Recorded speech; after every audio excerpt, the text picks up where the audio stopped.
Olá! Seja muito bem-vindo ao Minuto Escola Sabatina. Hoje é domingo, 22 de junho de 2025. E no episódio de hoje, vamos falar sobre o profeta relutante. Antes de seguirmos com o estudo da lição, convido você a fechar os olhos e orar comigo. Querido Deus, nosso Pai amoroso, neste momento de comunhão, nos voltamos a Ti com corações humildes e abertos. Reconhecemos que, assim como Jonas, muitas vezes hesitamos diante do Teu chamado, temendo o que está além do nosso alcance e resistindo ao plano que preparaste para nós. Senhor, concede-nos coragem para enfrentar nossas próprias tempestades e fé para confiar na Tua misericórdia que nunca falha. Que possamos, assim como Jonas, aprender a ouvir Tua voz e obedecer, mesmo quando o caminho parecer difícil ou incerto. Abre nossos olhos para ver o mundo com os Teus olhos de amor, e que nossa missão seja um reflexo da Tua graça e compaixão para com todos. Que este estudo fortaleça nossa esperança e nos prepare para anunciar a mensagem de arrependimento e salvação que transforma vidas. Em nome de Jesus, nosso Salvador e Guia. Amém. Hoje vamos mergulhar em uma história conhecida, curta, mas que carrega lições profundas para o nosso tempo. A história do profeta Jonas. Você já se sentiu como se estivesse fugindo de algo que Deus pediu? Já se viu em luta interior, sabendo o que deve fazer, mas ainda assim resistindo? Pois é, Jonas também passou por isso. E é justamente nesse cenário que encontramos ensinamentos valiosos, tanto para a nossa vida hoje, quanto para os dias que ainda virão. O livro de Jonas, com apenas 4 capítulos, é um dos menores da Bíblia, mas não se engane pelo seu tamanho. Cada verso carrega um peso espiritual enorme.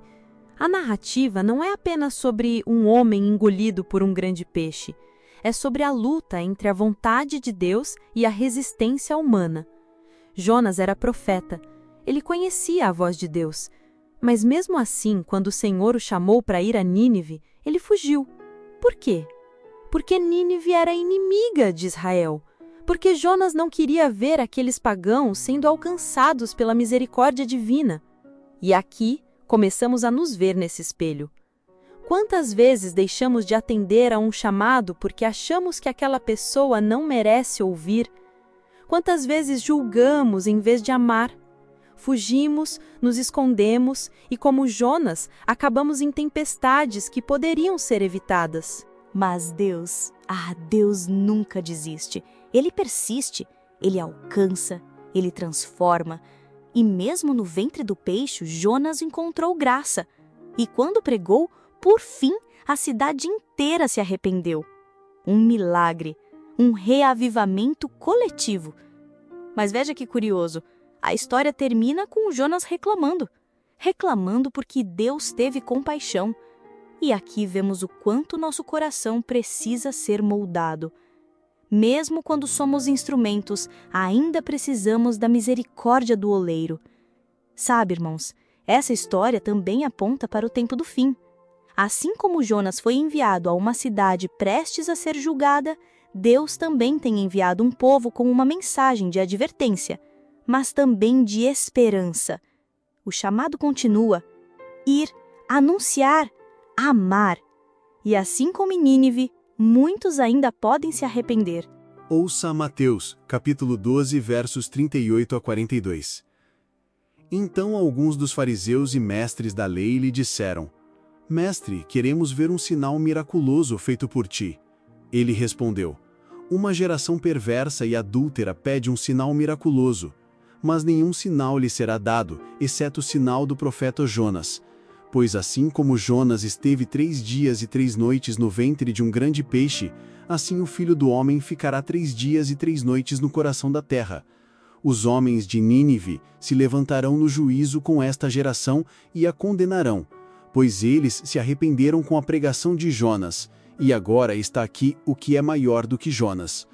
A rainha do sul se levantará no juízo com esta geração e a condenará, pois ela veio dos confins da terra para ouvir a sabedoria de Salomão, e agora está aqui o que é maior do que Salomão. A quais partes da história de Jonas Jesus se referiu ao se dirigir aos escribas de fariseus? Quais lições sobre o juízo final são encontradas em sua declaração? Em certa ocasião, Jesus disse que era maior do que Jonas. E quando a gente para pensar nisso, percebe que ele não estava apenas se referindo a um profeta do passado, mas estava revelando algo profundo sobre a sua missão. Jesus sabia desde o início o que o esperava. Ele não foi pego de surpresa. A cruz fazia parte do caminho. Mesmo assim, ele escolheu vir. Ele decidiu se entregar. Por quê? Porque o seu propósito era claro: buscar e salvar aqueles que estavam perdidos. E isso inclui você, inclui a mim. Jonas, você deve lembrar, passou 3 dias no ventre de um grande peixe. Isso aconteceu porque ele tentou fugir da vontade de Deus. Aquela experiência foi consequência direta das escolhas erradas que ele fez. Agora pense em Jesus.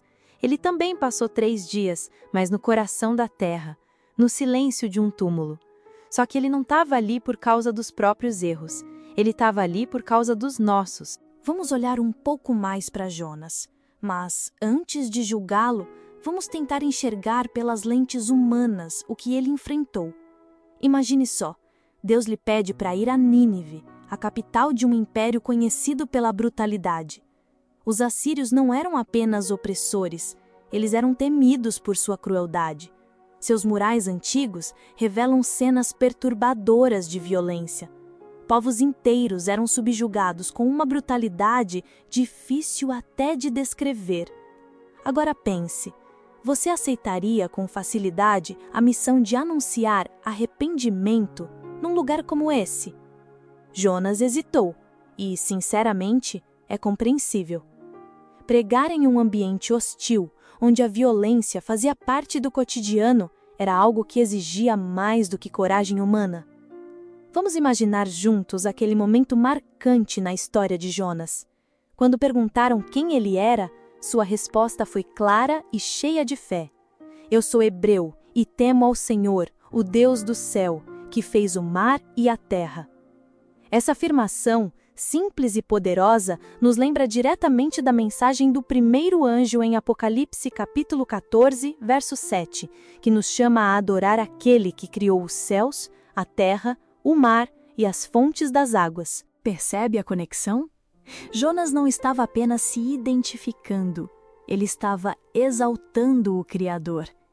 E essa é justamente a essência da adoração verdadeira: reconhecer quem Deus é e render-lhe glória por tudo o que ele fez. Nos tempos finais, a questão da adoração se torna ainda mais central. O chamado para reverenciar o Criador ecoa com força, porque adorar a Deus como o Senhor do universo é o coração da mensagem profética que nos prepara para o fim. Jonas, mesmo em meio à tempestade, apontava para essa verdade eterna. E nós, hoje, somos convidados a fazer o mesmo, declarar com a vida e com a voz que servimos ao Deus que fez todas as coisas. Enquanto seguimos a missão que Deus nos confiou, muitas vezes nos deparamos com um desafio. Somos vistos como aqueles que anunciam uma mensagem que nem sempre agrada, especialmente neste tempo de confusão espiritual, que a Bíblia chama de Babilônia. O apelo do Senhor é claro: saiam dela, povo meu. Apocalipse capítulo 18, verso 4. Esse chamado não é apenas uma saída física ou simbólica, mas um convite ao arrependimento, à entrega, à transformação. E, convenhamos, mensagens assim quase nunca são bem recebidas. Mesmo quando falamos com amor, com cuidado, com o Espírito de Cristo, ainda assim, há quem se ofenda, rejeite ou até reaja com dureza. Se você já tentou testemunhar a alguém e recebeu como resposta um olhar frio, uma palavra áspera ou até o silêncio, saiba que isso não é incomum, faz parte do caminho. Jesus mesmo enfrentou resistência. E nós, como seus seguidores, não estamos isentos disso. Mas não desanimemos. Cada semente plantada com fé, no tempo certo, pode brotar mesmo que agora não vejamos. Ao refletirmos sobre a história de Jonas, percebemos que o chamado de Deus ultrapassa gerações.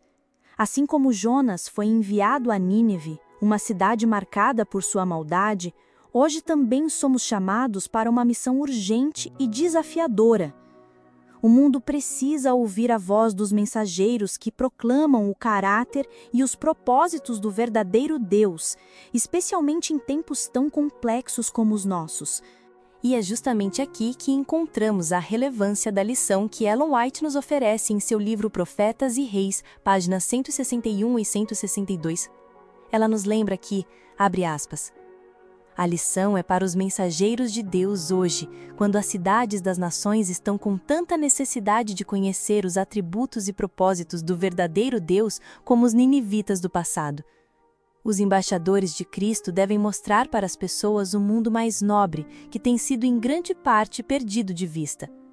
De acordo com os ensinamentos das Sagradas Escrituras, a única cidade que permanece é aquela cujo arquiteto e construtor é Deus.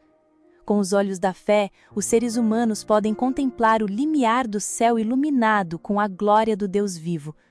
Por intermédio de seus servos ministradores, o Senhor Jesus está convidando as pessoas a se empenharem com santificada ambição no sentido de assegurarem a herança imortal. Fecha aspas. Que mensagem poderosa para nós, hoje! Somos chamados a ser esses embaixadores de Cristo, levando esperança a um mundo que muitas vezes perdeu de vista o que é realmente nobre e eterno.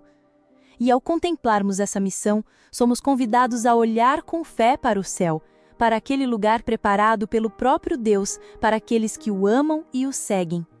Queridos irmãos, diante desse chamado tão claro e urgente, somos convidados a olhar para dentro do nosso coração e perguntar: estou disposto a ser um embaixador fiel de Cristo? Estou pronto para levar a luz da esperança e da salvação a este mundo tão carente? Não se trata apenas de palavras, mas de uma vida que reflita a graça e a misericórdia de Deus. Assim como Jonas enfrentou seus medos e resistências, somos convidados a vencer as nossas próprias barreiras e confiar plenamente no poder do Senhor para nos usar. Hoje, Deus nos chama para sair da nossa zona de conforto, para falar, agir e amar como instrumentos vivos em suas mãos. Que possamos abrir nosso coração para essa missão, permitindo que o Espírito Santo nos transforme e nos fortaleça. O convite está feito.